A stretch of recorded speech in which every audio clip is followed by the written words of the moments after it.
batetik mila esker etortxagatik, bilgune honetara, Sahararen aldeko, Sahararen gaineko sorasaldia ikustera. Hori batetik, eta bestetik zuei jakina mila esker onbitea onartxagatik, eta batez ere gauzak hain erraz jartxagatik.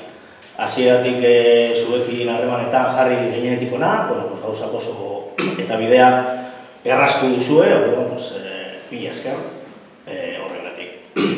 Bueno, pues que gracias por venir a todas y todos y sobre todo a ellas, pues por las facilidades que han puesto desde que nos pusimos en contacto con ellas, pero bueno, pues aceptaron la invitación y siempre pues dispuestas a hacer esta charla, ¿no? Bueno, lo que es penekin hasi baino lehen, nik esan nahi dut agian une honetan ez dagoela ekarri ditugun islariak Diana eta Maria, baino jende hobeagorik Sahara kontu bat atatzeko eta kontu honetaz hitz egiteko. Orduan, luxuzko islariak direlakoan, orduan, goza desazuen. Quiero decir que, bueno, que yo creo que desde mi punto de vista, a día de hoy no hay mejores personas que ellas dos para tratar este tema del Sahara y que, bueno, pues es un placer tenerlas aquí y que disfrutemos pues, juntas y juntos. Orduan, egingo ditut aurkezpenak, hori ekarri dut.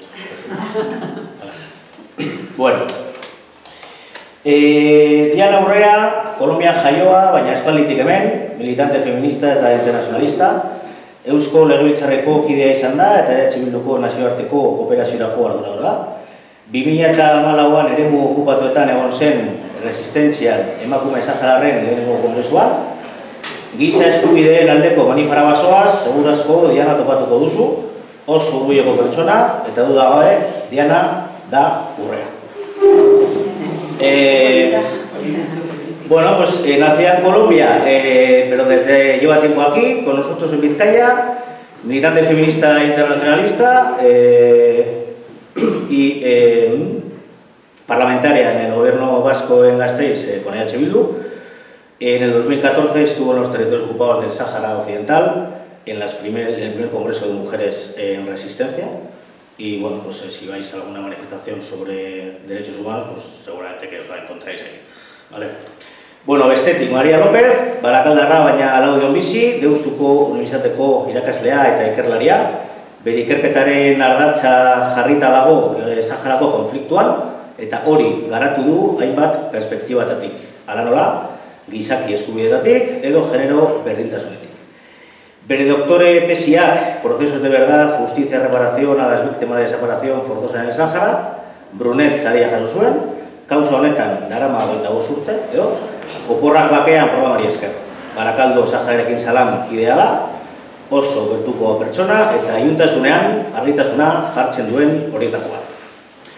Bueno, comentaba que María es de Baracaldo, pero vive en Laudio, investigadora y profesora en la Universidad de Deusto. El eje de su investigación siempre ha sido el conflicto del Sáhara y bueno, pues eso lo ha desarrollado tomando en cuenta varias perspectivas, ¿no?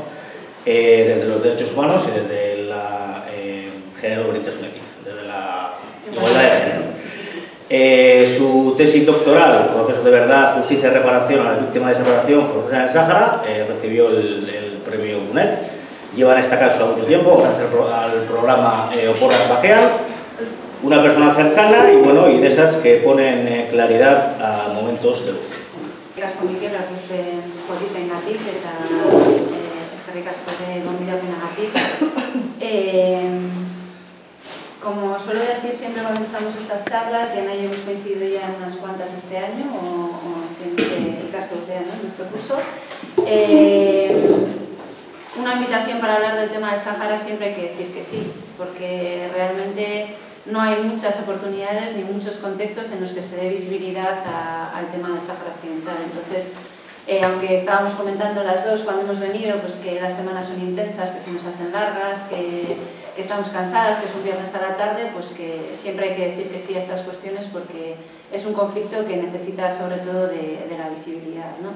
Estamos además en una semana en la que se cumplen 2 aniversarios bastante tristes en esta semana. Por un lado, el aniversario el día 14 de los acuerdos tripartitos de Madrid, que supusieron pues, la mayor traición por parte del Estado español al pueblo saharaui, y también se cumplen en esta semana 2 años de la ruptura del alto el fuego desde que se volvió a la guerra en el conflicto del Sáhara Occidental. Entonces, bueno, pues nuestra forma de abordar y los temas que habíamos preparado las dos para debatir esta tarde, en forma de debate abierto y de plantear quizá algunas cuestiones para la reflexión y que entre todos y todas podamos después debatir e intercambiar opiniones sobre el conflicto, era pues primero ver un poco cuál es el estado actual del conflicto, analizar cuáles son los actores y los intereses que hay en este momento en el conflicto encima de la mesa, cuáles son las posibilidades reales de cambio que hay en torno a la situación del Sáhara Occidental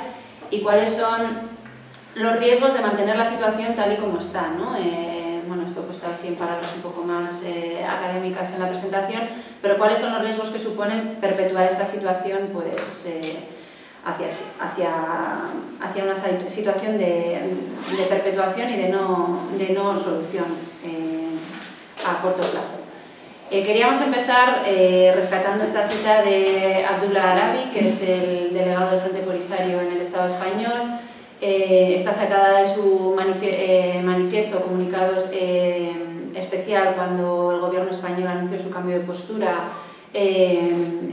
posicionándose claramente a favor de la solución propuesta por Marruecos, y él decía que la postura del Frente Polisario estaba vinculada al derecho del pueblo saharaui a decidir.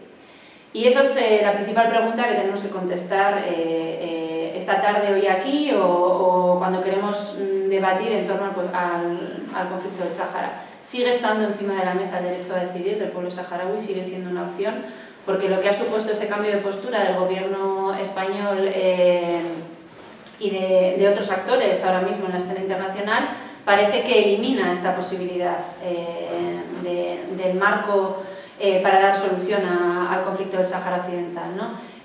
La solución propuesta por Marruecos es claramente una integración camuflada por una autonomía que no es real en un contexto marroquí donde no existe una autonomía regional para otras regiones. ¿Cómo se la van a dar al Sáhara si no la tienen para otras regiones, ¿no? Pero es que además es una solución que es contraria a todo el derecho internacional y que es además paradójica en un contexto en el que estamos viviendo una guerra dentro de las fronteras europeas en un conflicto que es exactamente similar. Es un caso de ocupación ilegal de un territorio, de una anexión ilegal, donde se quieren defender los principios de la legalidad internacional aplicando exactamente lo mismo que se está vulnerando en el caso del Sáhara Occidental. Entonces, la primera pregunta que tendríamos que plantearnos es: ¿sigue siendo el derecho a decidir del pueblo saharaui algo que está encima de la mesa, o ya hemos dado por hecho o hemos admitido que esto se puede debatir? O sea, desde el punto de vista jurídico esto no se puede debatir. De acuerdo al derecho internacional, la única forma que hay para solucionar esto es garantizando el derecho a decidir y el derecho a autodeterminación del pueblo saharaui. Entonces, eso condiciona la segunda parte de la pregunta, que es: ¿estamos hablando de una solución jurídica al conflicto o de una solución política al conflicto? Porque si estamos hablando de una solución jurídica, el problema está solucionado desde 1975. Desde 1975 hasta ahora no se ha dicho nada nuevo sobre el derecho internacional en el Sáhara Occidental. Es decir, desde 1975 sabemos que es un territorio no autónomo, que está pendiente de descolonización, sabemos que España sigue siendo la potencia administradora del territorio, mal que les pese, y a pesar de que quieran eludir esa responsabilidad. Entonces, desde el punto de vista jurídico, no hay ninguna cuestión que quede pendiente de solución. Está todo encima de la mesa, está todo claro y no hay ninguna cuestión que pueda ser debatible desde el punto de vista del derecho. ¿Qué es lo que pasa? Que el derecho internacional, como sabéis, es un derecho que está muy vinculado a la voluntad de los Estados. Y cuando metemos la voluntad de los Estados a debate, pues entra sin duda el factor de la solución política. Pues planteaba esta cita de Abdullah como estrategia de entrada a la decisión, porque si analizamos el lenguaje de las resoluciones de Naciones Unidas desde 1975 hasta la actualidad, este derecho a decidir y este derecho a la libre autodeterminación ha ido desapareciendo también del discurso de Naciones Unidas. Empezamos con unas resoluciones bastante tajantes, tanto de la Asamblea General como del Consejo de Seguridad, estableciendo que la única solución posible para el conflicto del Sáhara Occidental era la garantía del derecho a la libre determinación del pueblo saharaui, y hace ya unos cuantos años, desde 1997, pero sobre todo desde principios de los años 2000, que empezamos a hablar de una solución política justa y mutuamente aceptable.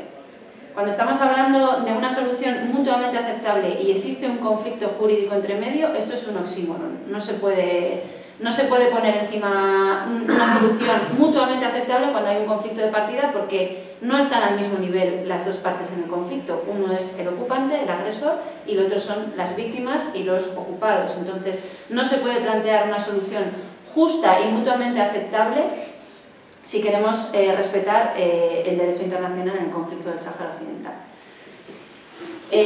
¿Cómo está la cuestión en la actualidad? Pues bueno, hemos identificado aquí 4 ejes que nos gustaría poner encima de la mesa para debatir esta tarde, ¿no? El primero es la estrategia de la guerra frente a la estrategia de la paz. Ha conseguido la ruptura del alto el fuego desbloquear el escenario, cambiar el escenario para el Frente Polisario y para el pueblo saharaui. La respuesta es obvia.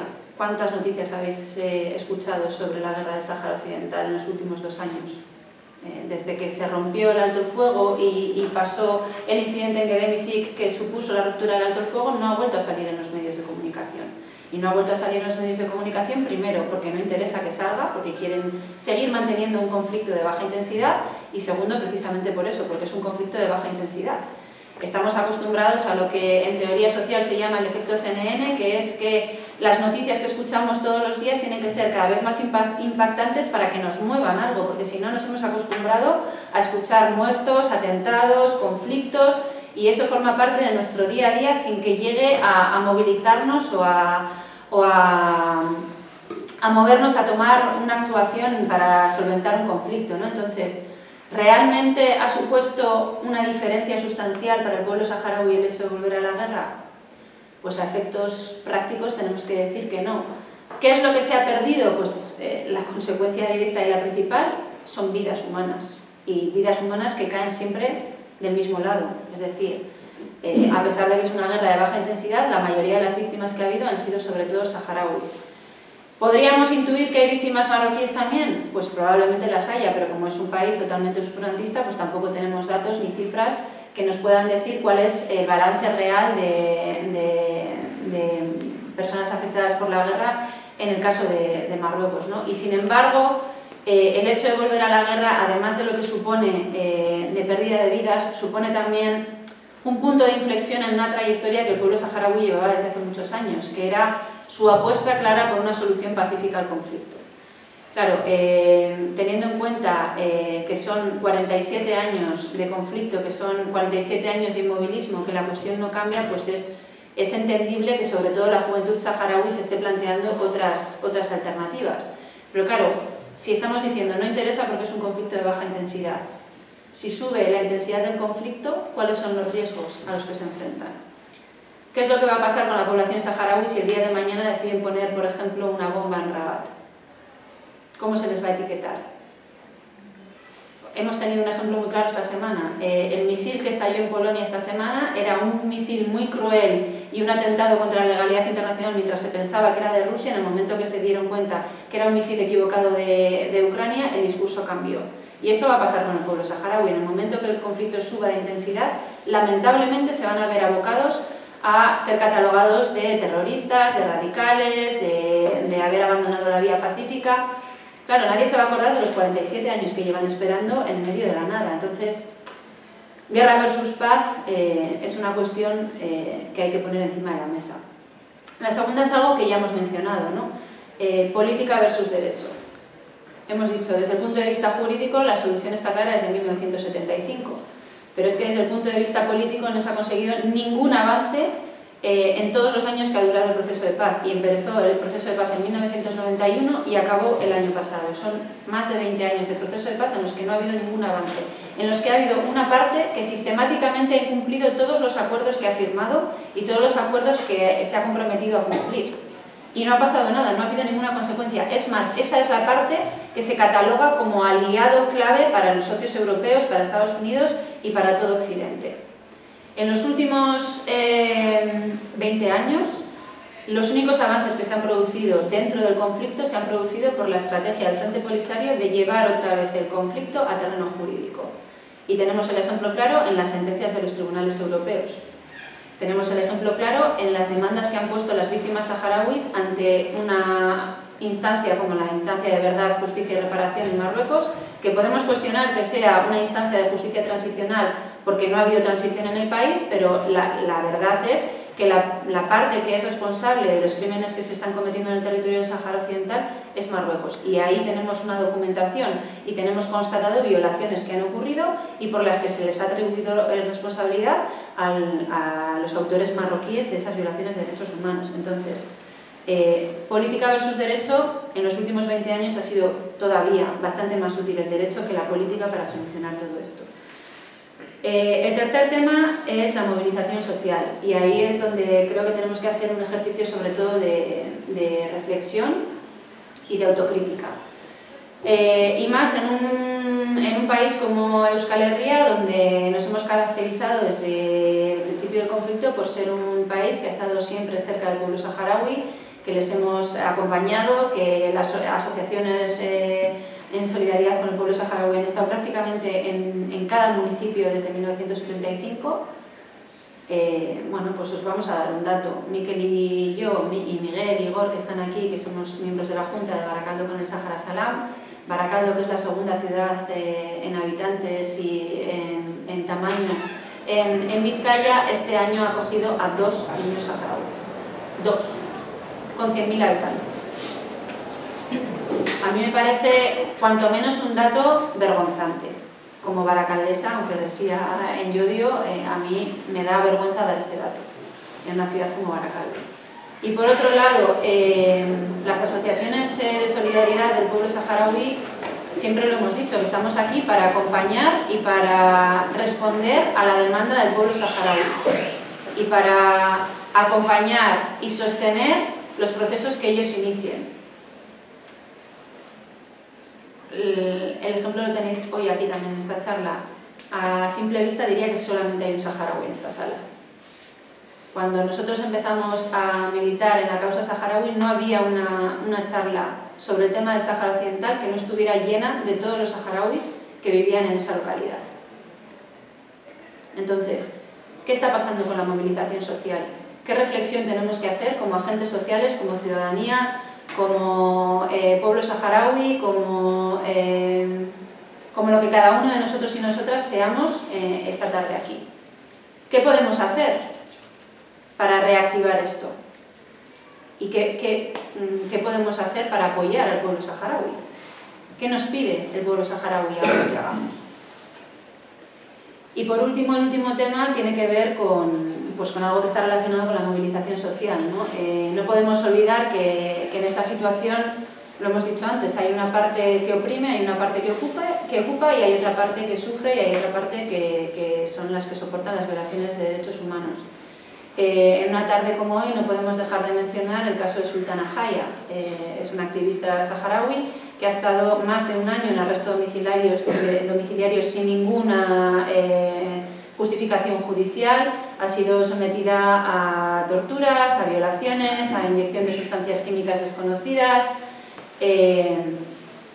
y todavía en esa situación, teniendo un montón de informes de todas las principales organizaciones de derechos humanos nacionales e internacionales, no sé en qué momento está su solicitud ahora mismo, pero hasta donde yo sé no tiene concedido el asilo en este país.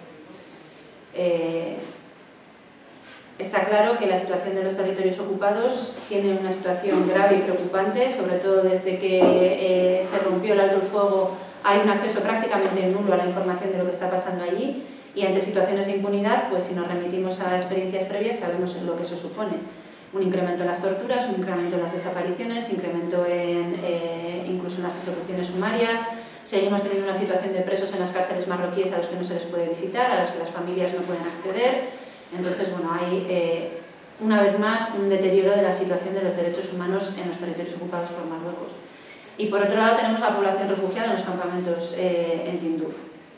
Una población que sobrevive, y sobrevive lo digo en el sentido literal de la palabra, ya no voy a decir de la solidaridad, porque creo que ahora mismo lo que hay con el pueblo saharaui no es solidaridad. Solidaridad es acompañar a alguien en el proceso y compartir su camino y compartir su lucha. Ahora mismo viven de la beneficencia. Viven de la beneficencia de los grandes donantes, viven de la beneficencia de la sociedad, que solamente responde ante la caravana solidaria que se organiza anualmente en enero para mandar unos cuantos kilos de arroz y de macarrones a los campamentos de población refugiada, pero no hay un compromiso claro y evidente de la población en el territorio del Estado español con el pueblo saharaui. Y eso en los campamentos se está convirtiendo en una situación insostenible.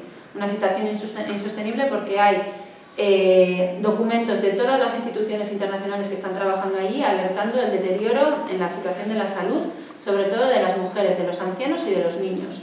Están incrementando a niveles de los años 80 los niveles de anemia, de desnutrición, de enfermedades relacionadas con la mala alimentación, no tienen acceso a agua potable, se están reduciendo los proyectos de cooperación, además en un contexto en el que nos enfrentamos a una crisis, salimos de la crisis del COVID, que por supuesto también ha afectado a los campamentos de población refugiada saharaui, pero salimos de una crisis del COVID y nos adentramos en una crisis económica y en una crisis energética. Y mientras tanto tenemos la cumbre del clima en Egipto, donde Marruecos está haciendo lo que se denomina greenwashing o lavado verde del expolio de los recursos naturales en el territorio del Sáhara Occidental. Y tenemos a una cantidad numerosa de personas que malvive de la asistencia humanitaria a niveles indignos, porque son indignos, realmente las cifras son indignas, ¿no? Entonces, a mí, cuando escuché al presidente del gobierno decir, después de justificar su cambio de postura, que aún así ellos estaban orgullosos de ser el primer donante internacional a la población refugiada, a mí me dio bastante vergüenza. Primero, porque las cifras son de avergonzar para un país como España a nivel de cooperación internacional. Y segundo, porque es una donación interesada, es una donación para que no se mueran de hambre, pero que tampoco den mucha guerra, es decir, para mantenerles en un estado de pasividad y de espera perpetua durante otros 40, otros 50 o quizá para siempre sin ninguna solución, ¿no? Entonces, desde el punto de vista de la solidaridad, creo que también tenemos la responsabilidad, y estamos en un año de elecciones, de exigir a nuestros representantes políticos, y voy a aprovechar que está aquí Diana, que es una representante político, para exigir a nuestros representantes que realmente se posicionen en torno a esto, ¿no? Que exijan a nuestra Agencia Vasca de Cooperación que incremente la cooperación con el pueblo saharaui, que exijan a la Agencia Española de Cooperación que la cooperación que dicen que hacen realmente sea una cooperación que cubra las necesidades básicas del pueblo saharaui y que al menos esa parte de la que se están queriendo enorgullecer pues sea algo de lo que puedan presumir con motivos, ¿no? Y bueno, yo creo que lo voy a dejar aquí, le voy a dar la palabra a Diana.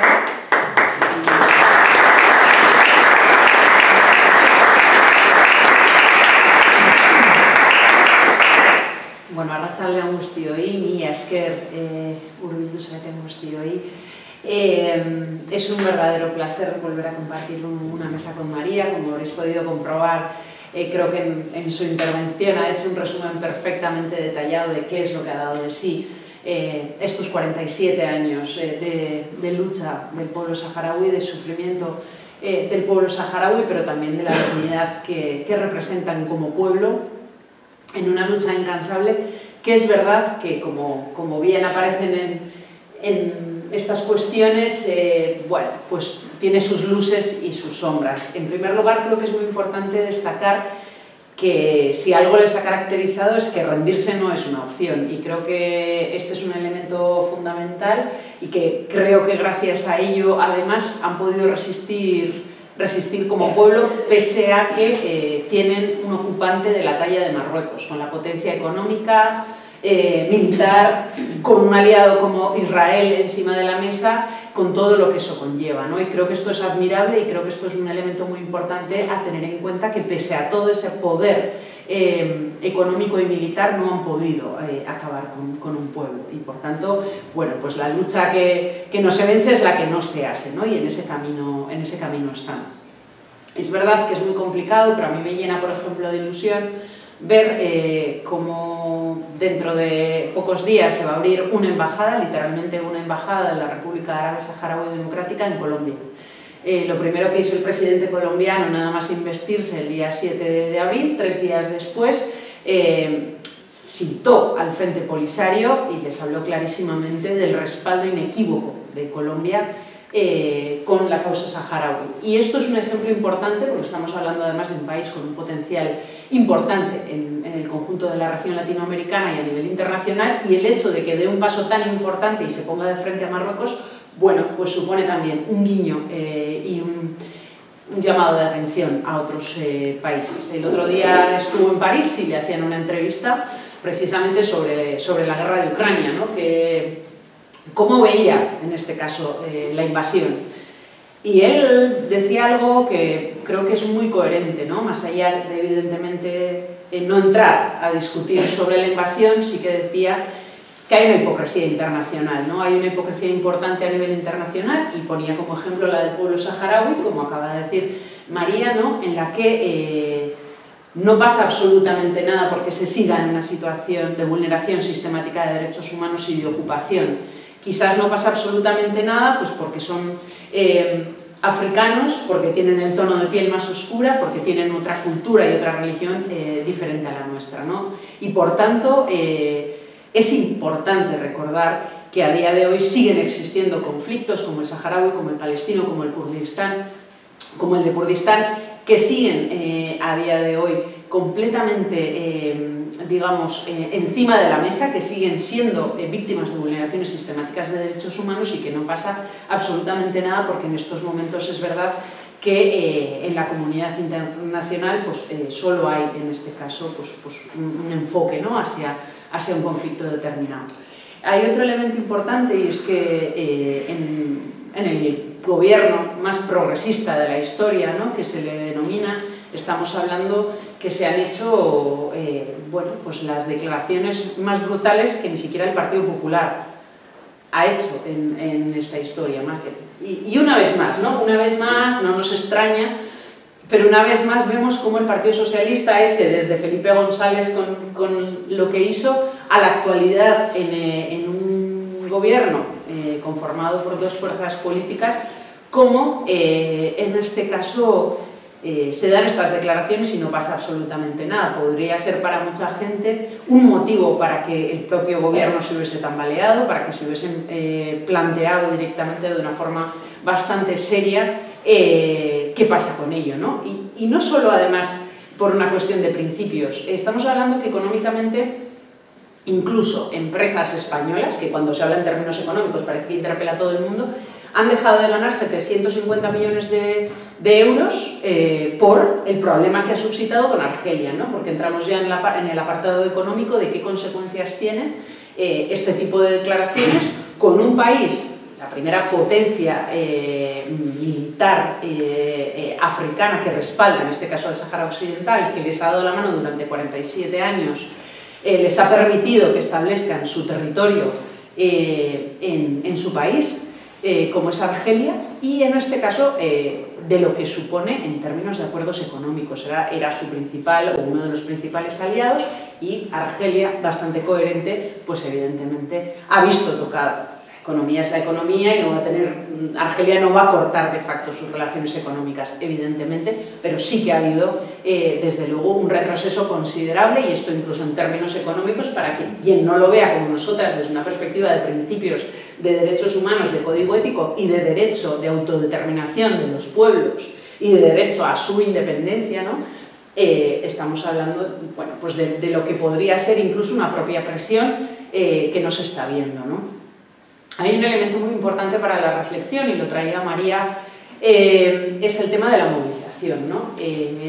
Yo creo que esta crisis económica nos ha situado en un panorama en el que ha habido un retroceso en general en torno también a la movilización en determinadas cuestiones, como puede ser el tema de la solidaridad internacionalista. Es verdad que suficiente muchas veces tienes con lo que tienes, ¿no? o para mucha gente es así, pero es una realidad que no podemos olvidar, porque al fin y al cabo, como decía María, incluso en las propias políticas sociales, en las propias políticas de cooperación, estamos hablando que las políticas de cooperación son políticas sociales, ¿no? Y al fin y al cabo cualquier retroceso en ese tipo de políticas también repercute directamente en la población local, en el desarrollo que llevan muchas organizaciones vascas que están haciendo un excelente trabajo. Por cierto, aprovecho para felicitar y para dar todo mi reconocimiento tanto a María como a Mikel y a otras personas que estáis aquí, que formáis parte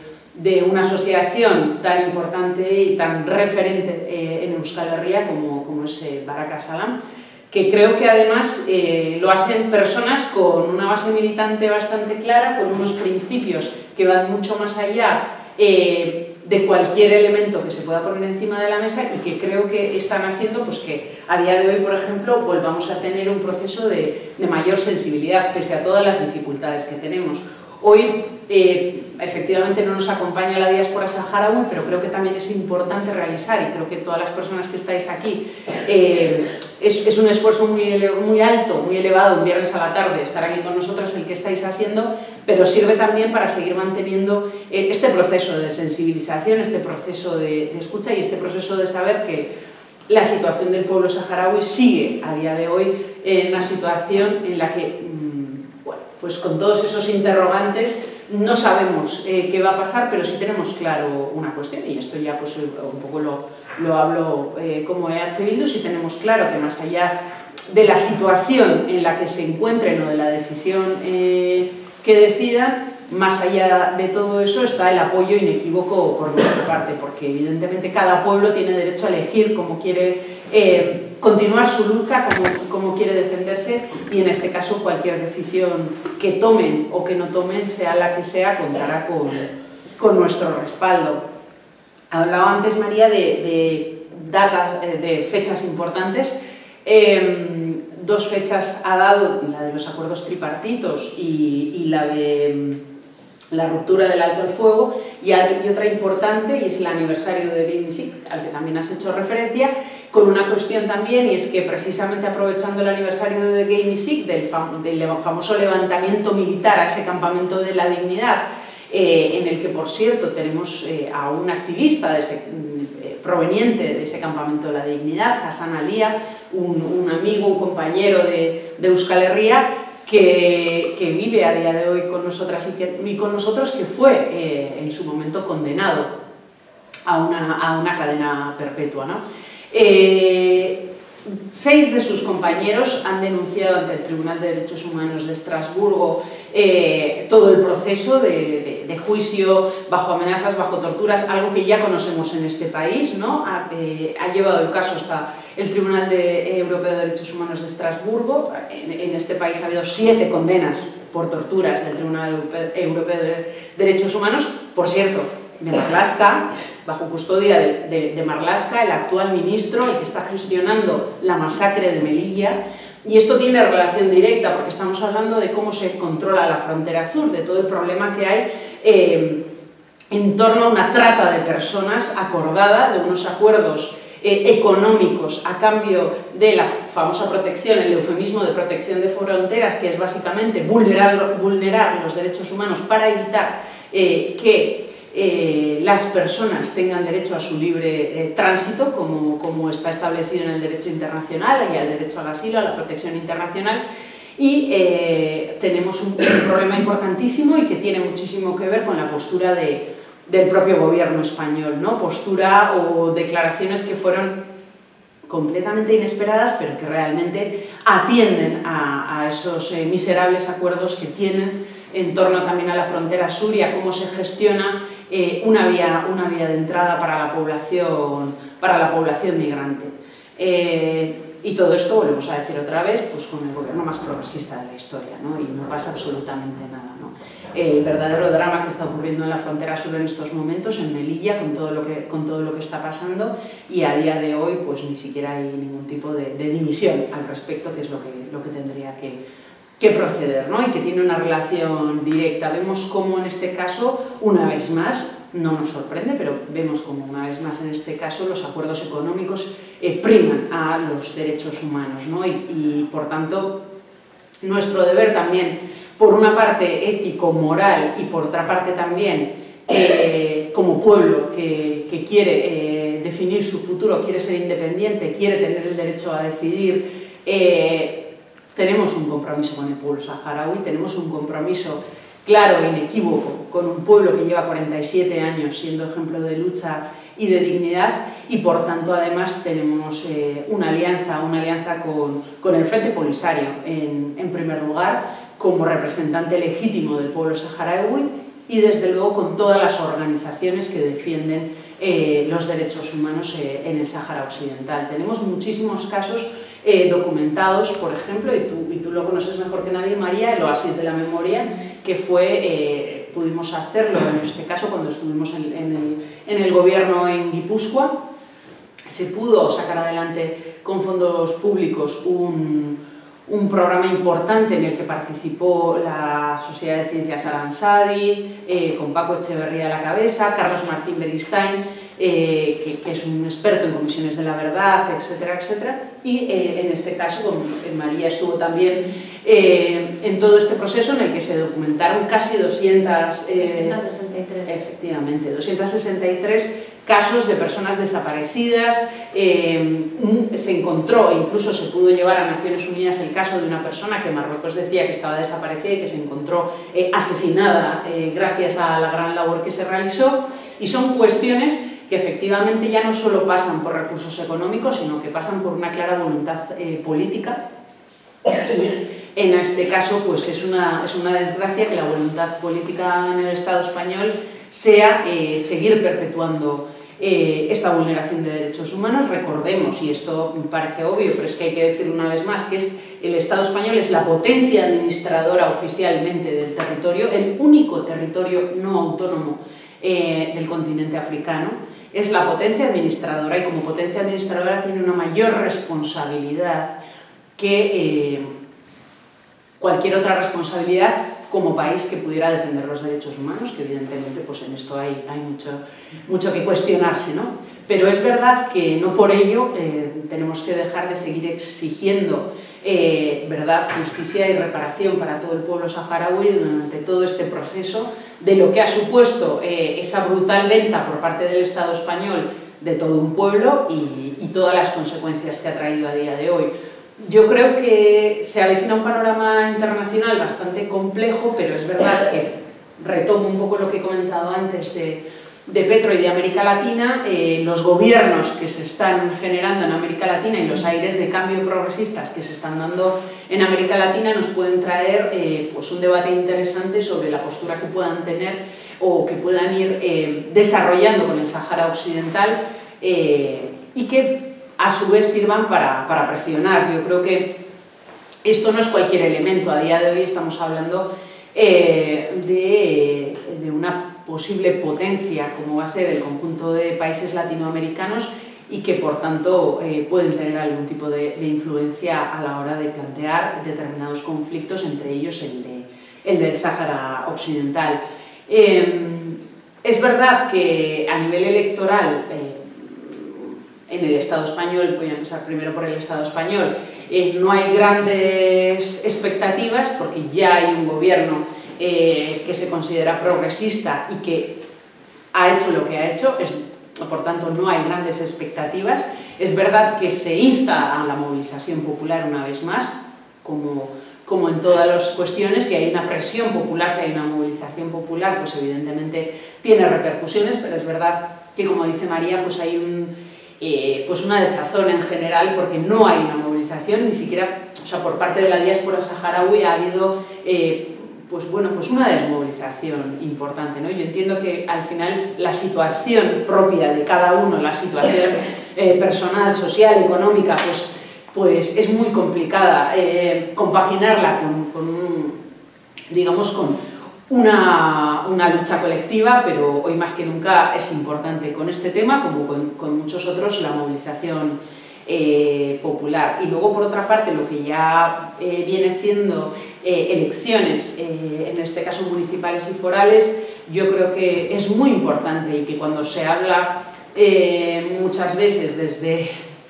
el desconocimiento fundamentalmente de que todos los partidos políticos son iguales o que no, yo soy apolítica, ¿no? En primer lugar, todo lo que hacemos en esta vida es política, desde cuando nos levantamos hasta cuando nos vamos a la cama, lo que compramos, lo que decidimos hacer o no hacer, lo que queremos estudiar, dónde queremos llevar a nuestras hijas e hijos, cualquier cuestión es una decisión política y por tanto, por ese motivo, teniendo en cuenta que en una democracia vamos a decir, participativa, oficialista, la mayor, digamos, fuerza que tenemos es la votación, pues sí que creo que es importante tener este elemento en cuenta. Y también creo que es muy importante saber que hay formaciones políticas que a día de hoy han hecho una renuncia importante en las políticas de cooperación, una renuncia muy importante en términos económicos, que tiene una clara traducción humana. Y por tanto sí que es muy importante tener estas cuestiones en cuenta y también tener una cuestión que va mucho más allá y que efectivamente María lo comentaba antes, se ha convertido en una ayuda humanitaria, una ayuda un poco más en un concepto asistencialista de lo que es la cooperación y realmente queremos una cooperación transformadora, una cooperación que haga una sociedad crítica, que haga desde luego una transformación no solo en el propio país, no solo para el pueblo saharaui, sino también para la sociedad vasca, de cómo vemos desde esa perspectiva de ciudadanía global, de solidaridad entre los pueblos, los planteamientos políticos que queremos y cómo queremos relacionarnos con otras personas y en ese sentido, desde luego, por parte de EH Bildu seguiremos luchando hasta que el pueblo saharaui sea libre de la forma que ellas y ellos decidan.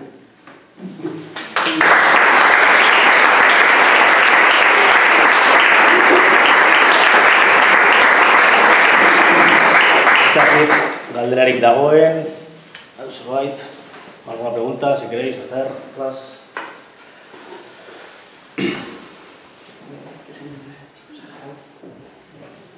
No, bueno, pues yo voy a preguntar a Diana, desde tu punto de vista, ¿qué es lo que tiene que pasar para poner en el centro de este conflicto a nivel internacional?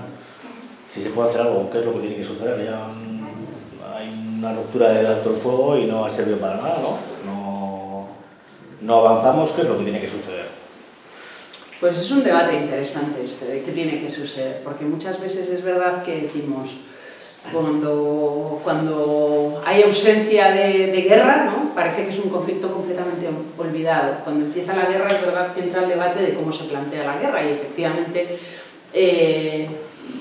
en este caso se ve desde la perspectiva casi del agresor como una guerra, ¿no? que la legítima defensa de su territorio, un territorio que es ocupado, pero yo tengo mis dudas de si en este caso, por mucho que hagan una apuesta por las vías pacíficas y democráticas, que es como tenemos que plantear cualquier conflicto, de si es un pueblo que está completamente olvidado y silenciado, ¿no? Y de que cuando igual se dan otro tipo de contextos, pues por lo menos están un poco más en el candelero. Es verdad que también las propias declaraciones de Pedro Sánchez han supuesto situar al menos, aunque sea de una determinada manera, al Sáhara Occidental, y es verdad también que bueno, que yo creo que 47 años han dado mucho de sí, pero tenemos en Europa la situación de diferentes elementos pendientes, como pueden ser acuerdos a favor que han salido de defensa del territorio saharaui en materia económica, con el tema, por ejemplo, de los acuerdos de pesca, y otros elementos que pueden ir sumados a un reforzamiento. Es verdad que todo esto es voluntad política y que no hay una voluntad política internacional de generar el contexto suficiente para ser un proceso por la vía de la diplomacia para llegar a un buen puerto, ¿no? Lo decía María antes, 20 años de proceso de paz que no han dado de sí. Por tanto, creo que es una reflexión interesante de qué hace que haya una movilización en general. Ojalá lo supiéramos y ojalá lo pudiéramos poner en marcha realmente las personas que tenemos clarísimo que tiene que acabar este conflicto ya, y lo que tiene que pasar es que el pueblo saharaui tiene que tener, desde luego, garantizado que el ocupante marroquí, vulnerador sistemático de derechos humanos, desaparezca de este territorio, ¿no? María, no sé si... Y otra para María, ya. Bueno, yo por complementar un poco lo que ha dicho Diana, yo creo que si miramos un poco a los datos, objetivamente el Sáhara Occidental solamente ha recibido atención mediática y atención internacional cuando ha habido picos de violencia. Estoy hablando de la guerra más dura en los años 80 hasta 1991, el acuerdo de paz. Posteriormente, el siguiente punto de atención es el desmantelamiento del campamento de Gedemsik y el siguiente es la ruptura del alto el fuego. ¿Eso ha servido para transformar las dinámicas del conflicto? Yo diría que no. Yo creo que lo único que puede suponer un cambio y que esto ponga al conflicto encima de la mesa es algo que Diana ha apuntado, pero que tiene que ser algo que el pueblo saharaui sepa aprovechar. Y es determinadas alianzas políticas que no son nuevas tampoco. O sea, la situación que se está viviendo ahora en América Latina se vivió ya en los años 80 con los pueblos de América Latina saliendo de las dictaduras y de los periodos de represión, que se solidarizaron con el Frente Polisario y con el pueblo saharaui. Y luego se dio una situación impensable en el derecho internacional, que es el desreconocimiento de estados, que es una figura que no existe. Pero quiero decir, hay que saber aprovechar el momento. En ese momento el Frente Polisario lo tenía todo a su favor para conseguir inclinar la balanza a su favor desde el punto de vista diplomático, desde el punto de vista bélico, y decidió hacer una apuesta por la paz, por sentarse a negociar. No le salió bien. Creo que ahora mismo tiene que hacer una lectura en esa clave y creo que tiene que apretar las tuercas desde el punto de vista diplomático, jurídico y también desde el económico, porque no olvidemos que es que ni siquiera económicamente esta solución es beneficiosa ni para España, el Estado español, ni para Europa, ni para los estados que se están posicionando a favor de Marruecos en este conflicto, porque Marruecos solamente se está beneficiando él mismo. Ahora mismo el único que ha sacado un beneficio directo de posicionarse al lado de Marruecos ha sido Israel, porque está recibiendo el apoyo de un país que tiene una entidad suficiente en el contexto musulmán como para cambiar un poco la imagen que tiene en relación al conflicto Israel-Palestino, ¿no? Pero ni siquiera en términos económicos es algo que sea beneficioso para las potencias europeas o las potencias internacionales. Mi propuesta sería, ¿por qué no se sientan a negociar con el Frente Polisario lo mismo que están negociando con el país ocupante? Estoy segura de que el Frente Polisario estaría encantado de firmar acuerdos de pesca con España, con la Unión Europea, acuerdos de explotación de los recursos energéticos. No olvidemos que Repsol, compañía del Estado español, quiere construir la mayor parque eólico y parque solar del mundo en el territorio del Sáhara Occidental. Estoy segura de que si esto lo negocian con el Frente Polisario, no solamente tendrían mejores condiciones económicas, sino que además se solucionaría la inestabilidad política que se está generando en la región, ¿no? Entonces, creo que el cambio tiene que venir desde dentro, creo que la responsabilidad tiene que venir desde el pueblo saharaui, que también está en un momento muy especial. No olvidemos que están preparando su congreso para elegir a sus representantes. Entonces yo creo que hay que escucharles a ellos, qué es lo que dicen, y ellos son los que tienen que tomar la palabra y decir algo realmente que desemboque en un cambio de situación, porque la consecuencia directa de que esto se perpetúe para siempre y sin que haya ningún cambio es el sufrimiento constante del pueblo saharaui, tanto en los territorios ocupados como en los campamentos de población refugiada. Yo quería preguntar, por ejemplo, lo que has dicho tú, ¿qué es lo que tendría que hacer o qué es lo que debería hacer el pueblo saharaui, los dirigentes saharauis, que dices que han perdido una oportunidad? Es que me he llevado igual aquí por... Bueno, luego es que yo no me encuentro en posición de decirle al Frente Polisario lo que tiene que hacer. O sea, ellos tienen que hacer... y tienen personas muy formadas, porque si algo han hecho muy bien en el Frente Polisario ha sido invertir en educación, invertir en formación. Tienen una generación sobradamente preparada y sobradamente capacitada para tomar decisiones conscientes y decisiones acertadas, pero tienen que hacer una decisión que les ayude a desbloquear esto. Entonces, yo no soy quien para decirles lo que tienen que hacer. Eso es una decisión que tienen que tomar ellos. Lo que tienen que hacer es analizar qué es lo que ha pasado anteriormente. En el momento en el que tenían todo a favor, los países de América Latina dando el reconocimiento a la RAS, la entrada en la Unión Africana, a nivel militar estaban poniendo contra las cuerdas a Marruecos en la guerra. En ese momento deciden hacer una apuesta por la paz y sentarse a negociar abandonando todas las otras vías de lucha. Y eso no funcionó. Ahora mismo tienen una estrategia de actuación judicial que les está saliendo muy bien, pues que inviertan en eso, que inviertan en seguir presentando recursos, en seguir llevando a los tribunales tanto a los violadores de derechos humanos como a los gobiernos que expolian los derechos y los recursos naturales del Sáhara Occidental, y que piensen qué es lo que les está dando mejor resultado y sobre todo que piensen qué es lo que quieren hacer ellos. Ellos son los que tienen que decidir, y yo supongo que Diana comparte mi decisión. Yo estoy deseando que nosotras no tengamos que estar aquí. Nosotras no somos las que tenemos que estar aquí, tienen que ser ellos. Tienen que ser ellos y ellas las que hablen aquí. Y tienen que ser ellos y ellas las que den su visión sobre el asunto. Yo solamente puedo hacer acompañamiento, puedo hacer militancia, puedo hacer trabajo de apoyarles en sus demandas, como es lo que he venido haciendo hasta ahora. Pero yo no puedo decirles lo que tienen que hacer. Yo solamente puedo apoyarles la decisión, aunque a veces la entienda o no la entienda. Lo único que puedo hacer es estar del lado de la decisión que tomen y apoyarles, pero está claro que la decisión y el cambio de rumbo lo van a marcar ellos. Y sobre todo creo que tiene una responsabilidad mayor la juventud saharaui. En su momento, el Frente Polisario fue un movimiento de liberación nacional que realizó muchas revoluciones al mismo tiempo. Entre otras, una revolución generacional en una sociedad que era una sociedad tribal, que era una sociedad gobernada y movida por jerarquías relacionadas con la edad. ¿Dónde está hoy la juventud saharaui? ¿Qué va a pasar en su congreso? ¿Cuántos jóvenes va a haber? ¿Cuántas mujeres va a haber en ese congreso? ¿Cuántos representantes va a tener la juventud en la nueva dirección del Frente Polisario? Respeto muchísimo a todos los líderes del Frente Polisario, pero tienen una generación detrás que está muy bien preparada y muy bien formada para tomar el relevo.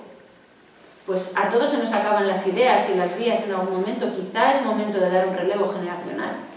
Pero eso, como digo, es una opinión muy personal. Yo no soy quien para decir eso que tienen que hacer, son ellos los que lo tienen que decidir.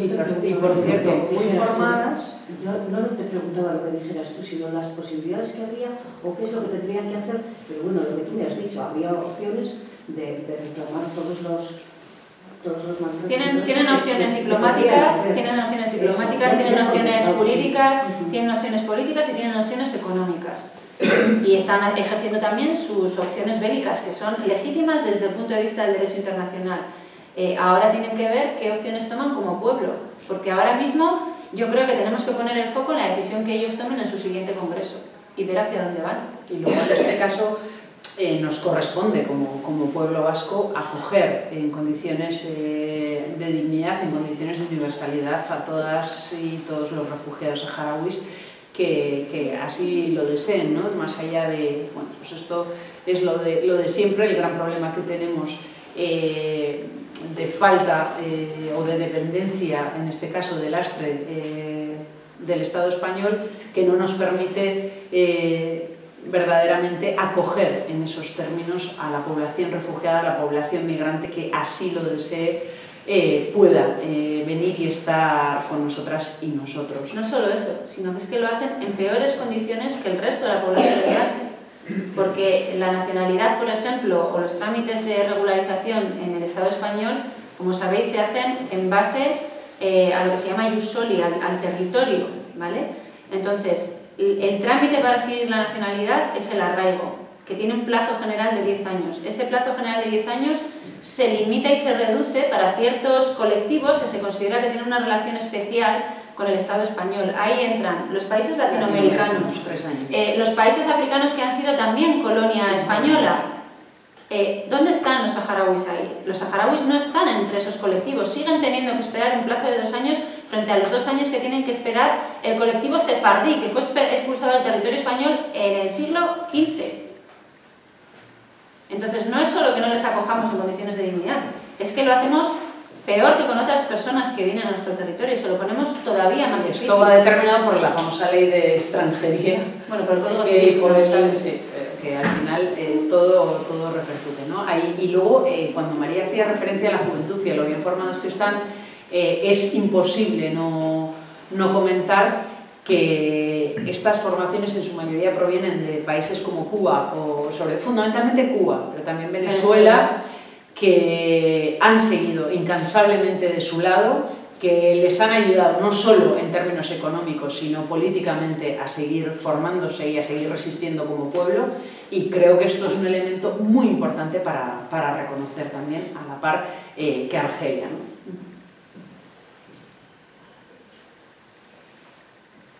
¿Qué consideración pueden tener los jóvenes chicos y chicas saharauis dentro del Frente Polisario?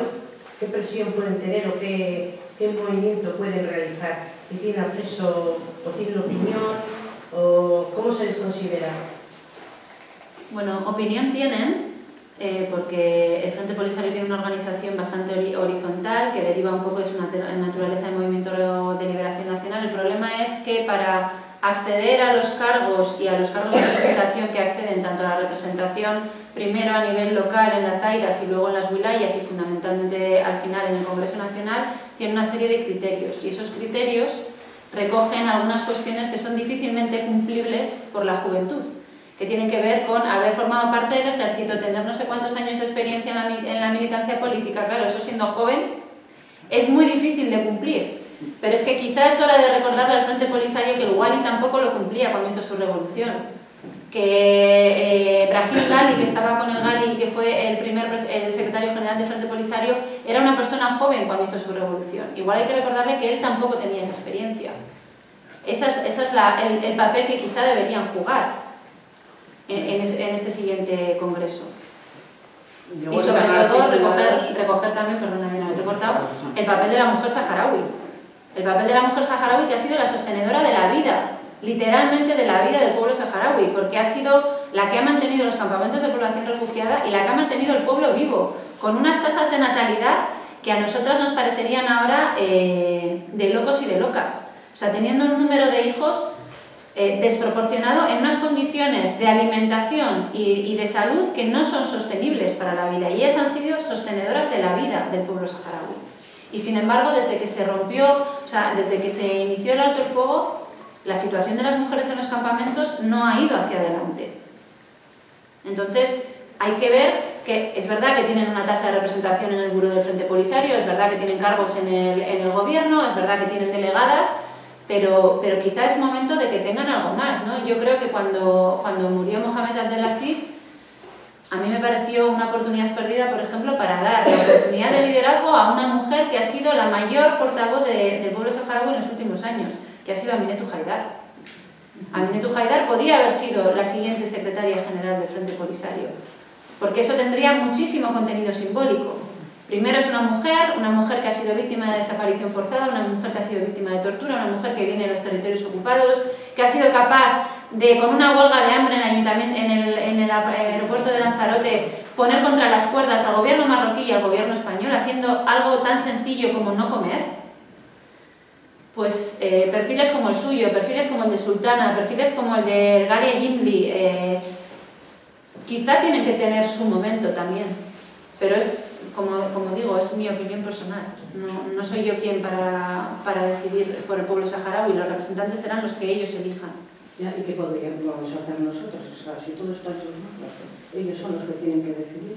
Por ejemplo, lo de las mujeres. Si aquí también cuesta, imagínate allí, que están acostumbrados a que el hombre sea el que... Pues yo creo que lo que podemos hacer es algo que ya ha dicho Diana. Nosotros como país hemos estado caracterizados por hacer una cooperación transformadora durante muchos años.